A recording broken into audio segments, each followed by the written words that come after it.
dear students. Today we are going to learn short sentences for communication in English.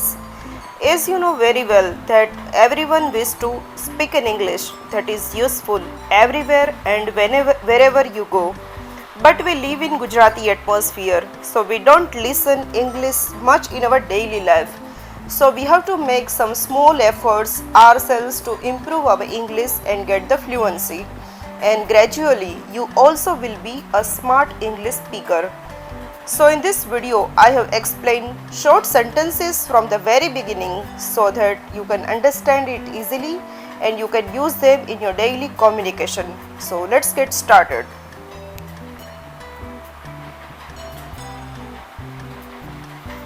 અહીંયા મેં અમુક ગુજરાતી વાક્યો આપેલા છે કે જે આપણે ડે ટુ ડે લાઈફમાં યુઝ કરીએ છીએ પણ એનું ઇંગ્લિશ આપણને ખબર નથી હોતું અને એટલે જ આપણે ઇંગ્લિશ બોલવામાં અચકાઈએ છીએ. તો આવા નાના નાના વાક્યો દ્વારા આપણે સમજવાનો પ્રયત્ન કરશું કે અમુક પરિસ્થિતિમાં આપણે અમુક શબ્દો સિલેક્ટ કરી અને અંગ્રેજીમાં કઈ રીતે એ વસ્તુને એક્સપ્લેન કરી શકીએ. તો ચલો જોઈએ. શું તમારી પાસે થેલી છે? જ્યારે આવો પ્રશ્ન પૂછવો હોય ત્યારે આપણે ઇંગ્લિશમાં કઈ રીતે કહેશું? Do you have a bag? થેલીને બેગ કહેવાય છે એટલે આપણે કહેશું do you have a bag. તમે બહાના ન બનાવો એટલે કે એક્સક્યુઝીસ ન આપો, તમે ખોટી વાતો ન કરો તો ત્યારે આપણે ઇંગ્લિશમાં આને કઈ રીતે કહેશું? You don't make excuses. તમે બહાના ન બનાવો એને ઇંગ્લિશમાં કહેશું યુ ડોન્ટ મેક એક્સક્યુઝીસ. બકવાસ બંધ કરો એટલે કે આડીઅવળી વાતો બંધ કરો તો એને ઇંગ્લિશમાં આપણે કેવી રીતે કહેશું? સ્ટોપ ધ નોનસેન્સ, અથવા તમે એવું પણ કહી શકો સ્ટોપ ધ રબિશ. તેણે મને માફ કર્યો અથવા તો માફ કરી. જ્યારે કોઈ વ્યક્તિ આપણને માફ કરે છે બરાબર ત્યારે આપણે કોઈ ત્રીજી વ્યક્તિને કહેવું છે ત્યારે આપણે શું કહેશું ઇંગ્લિશમાં? હી ફરગેવ મી. તેણે મને માફ કરીને ઇંગ્લિશમાં આપણે કહી શકીએ હી ફરગેવ મી. તે અભ્યાસમાં ખૂબ જ મહેનત કરે છે. હવે આ વાક્યને આપણે અંગ્રેજીમાં કેવી રીતે કહેશું? He or she studies a lot. મને તેની આદત છે. આપણે કોઈ વસ્તુની આદત હોય ત્યારે આપણે આ વસ્તુ ઇંગ્લિશમાં કઈ રીતે કહીએ? આઈ એમ યુઝ ટુ ઇટ એટલે કે યુઝ ટુ એટલે કે મને પહેલેથી એક કાર્ય કરવાની અથવા તો અમુક વસ્તુની આદત છે. હું સમજી રહી છું. તમે શું કહેવા માગો છો? જ્યારે પણ આપણે કોઈ વ્યક્તિ સાથે વાતચીત કરતા હોય ત્યારે ઇંગ્લિશમાં આને કઈ રીતે કહેશું? I can understand what you want to say. I can understand એટલે કે હું સમજી રહી છું અને તમે શું કહેવા માંગો છો it means what you want to say. 5 દિવસ લાગશે. જ્યારે આપણે કોઈ કાર્ય કરતા હોય અને અમુક દિવસનો સમય લાગે ત્યારે આપણે એવું કહેતા હોઈએ છીએ તો ઇંગ્લિશમાં કઈ રીતે આપણે કહેશું? It will take 5 days. 5 દિવસ લાગશે એટલે કે ઇટ વિલ ટેક 5 days. શું હું તમારી બાજુમાં બેસી શકું? જ્યારે કોઈ આપણા ફ્રેન્ડની બાજુમાં આપણે પરમિશન લઈ અને બેસતા હોય ત્યારે આપણે ઇંગ્લિશમાં કઈ રીતે એમને કહેશું? મે આઈ સીટ બિસાઇડ યુ અથવા તો મે આઈ સીટ નેક્સ્ટ ટુ યુ. આ બંને સાચા છે. તમે બિસાઇડ યુ અથવા તો નેક્સ્ટ ટુ યુ એટલે કે આસપાસ તમે બેસી શકો, ડાબી બાજુ કે જમણી બાજુ કોઈ પણ જગ્યાએ. તમારી આદતો સુધારો. જ્યારે કોઈ વ્યક્તિની ખરાબ આદતો હોય ત્યારે આપણે એમની આદતો સુધારવા માટે ઇંગ્લિશમાં શું કહેશું? Mind your ways. વેઝ એટલે આદતો. તમે તમારી જે આદતો છે સુધારો. Mend your ways. એક ટુકડો પણ નહીં. જ્યારે કોઈ વ્યક્તિ પાસે તમે કંઈ માગો છો અને એક ટુકડો પણ આપવા ન માગતા હોય ત્યારે ઇંગ્લિશમાં કઈ રીતે કહેશો? Not even a single bite. તો મને એક ટુકડો પણ નહીં આપે. Not even a single bite. કોઈ ખાસ વાત નથી. જ્યારે કોઈ વસ્તુ ઇમ્પોર્ટન્ટ ન હોય બરાબર કંઈ કહેવા જેવું ન હોય ત્યારે આપણે ઇંગ્લિશમાં શું કહેશું? There is nothing special. તો આ રીતે આપણે ઇંગ્લિશમાં એક્સપ્રેસ કરી શકીએ. મારે જવું પડશે. જ્યારે આપણે કોઈ કામ હોય અગત્યનું અને જવાનું થાય ત્યારે આપણે ઇંગ્લિશમાં કેવી રીતે વાત કરશું? I have to go. I have to go means કે મારે જવું પડશે. હેવ ટુ એટલે કે જ્યારે આપણે કોઈ કાર્ય કરવાની ફરજ પડે છે ત્યારે હેવ ટુનો યુઝ કરીએ છીએ.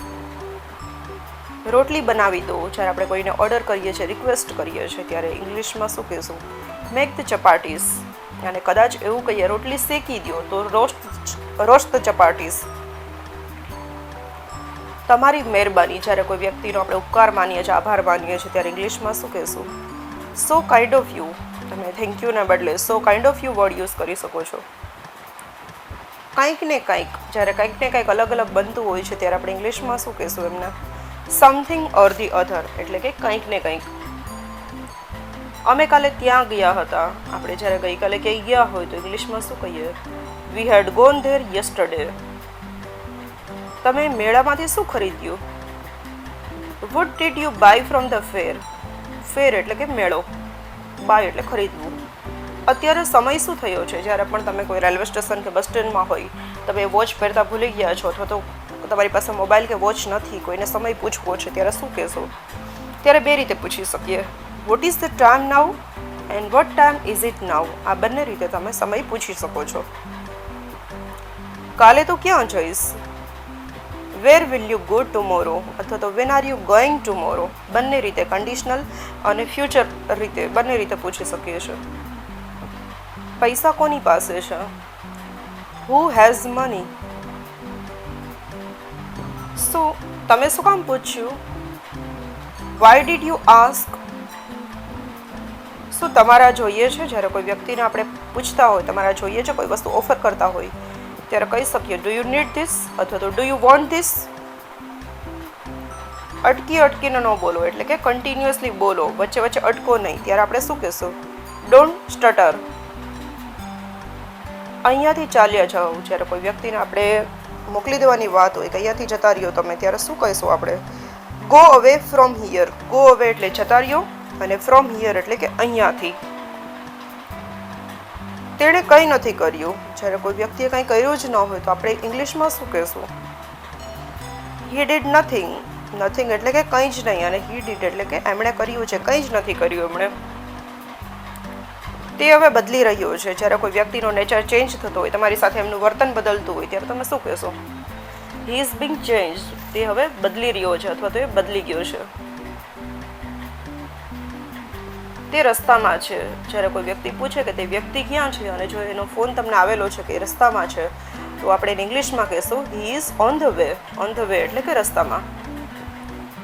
મને કહેવામાં આવ્યું હતું કે, એટલે કે મને ક્યારે કોઈ કંઈ વાત કરી હતી અને આપણે કોઈ વ્યક્તિને કહેવું છે કે મને આવું કીધેલું હતું, તો ઇંગ્લિશમાં કહેશું આઈ હેડ બીન ટોલ્ડ. હું રવિવારે ત્યાં ગઈ હતી, તો આપણે કહેશું I went on Sunday there.